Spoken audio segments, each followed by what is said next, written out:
With walls up to 60 feet tall and spanning 3.5 miles in length, it was no surprise that the city was seen as unconquerable.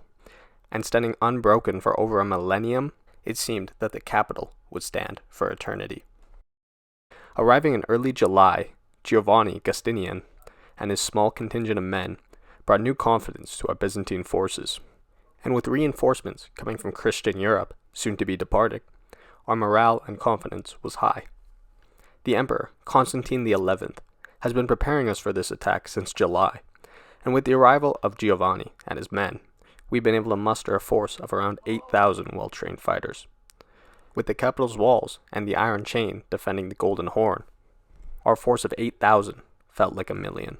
However, on the dawn of April 6th, 1453, the capital awoke to what sounded like the force of 1,000,000 men, horses, and steel. Our fighters were familiar with the force, but not the numbers, and peering over the walls, it was clear. Sultan Mehmed II, and alongside him, 80,000 men, and nearly 70 cannons, with sizes unheard of in previous history. It was at this moment that our motivation was cut thin, and our forces seemed dwarfed in comparison to the army that stood at the steps of our capital. This despair, however, was cut short, as our force of nearly 8,000 was quickly put into action, being split into smaller groups to protect the city's vast length of walls.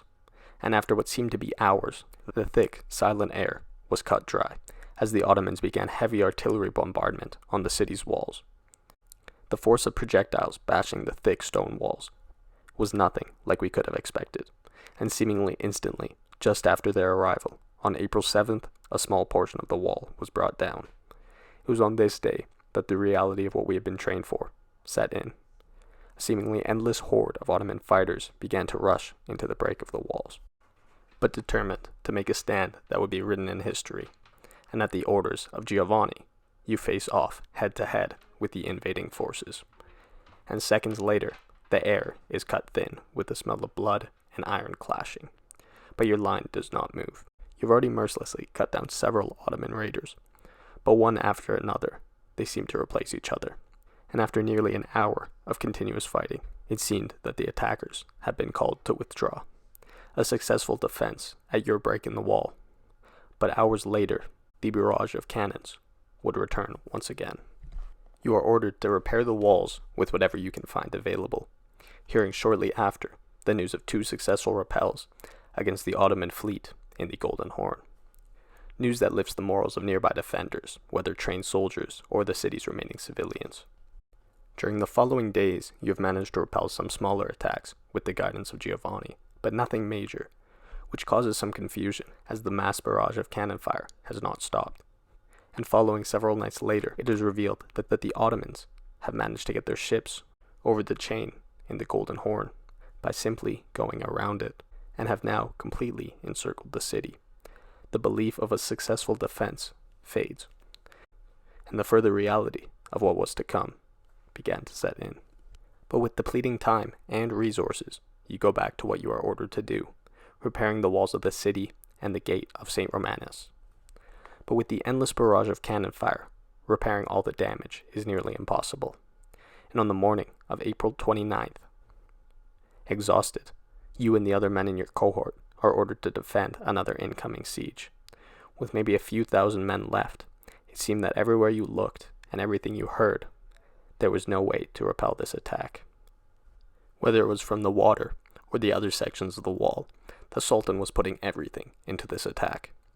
But with trust in your men and your commander, you position yourself at the gate, and once more you enter a bloody, face-to-face battle with the Ottomans.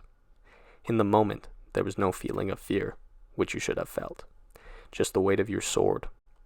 In the heat of battle, you lose count, knowing that it is the defense of the city that matters, and nothing else. And somehow, once more, your forces repel the Ottomans. As the amount of incoming fighters thins, you return to the inner walls.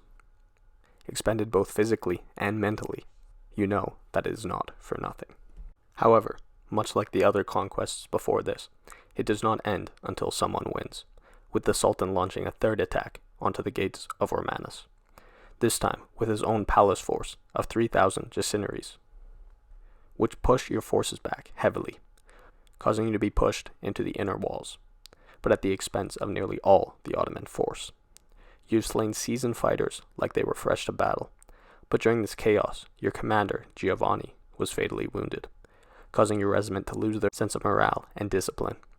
In the confusion, you reposition yourself to another portion of the walls, allowing the Sultan's second force to take the inner walls. It is here that you learn it was not just your section of the wall which fell, and as you look around, the Ottoman seemingly endless force was filling the city. In the chaos of battle, you join the remaining fighters, whom are greatly outnumbered and falling blow after blow. Seconds later, surrounded, you fall too. It is in the heat of this fighting that the last Byzantine fighters were expelled, including the emperor himself, Constantine XI, who fell defending the walls. It is on this day, May 29th, that the course of history would be changed, subsequently signaling the end of the Byzantine Empire. The siege itself was extraordinary, including a very impressive feat of Constantine and Giovanni's forces, which were outnumbered almost 10 to 1, and managed to repel the forces for 57 days. Following the siege signaled the end of the Middle Ages and the beginning of the Renaissance. Thanks for watching. If you enjoyed the video, make sure to like and subscribe, and leave a comment for future video recommendations.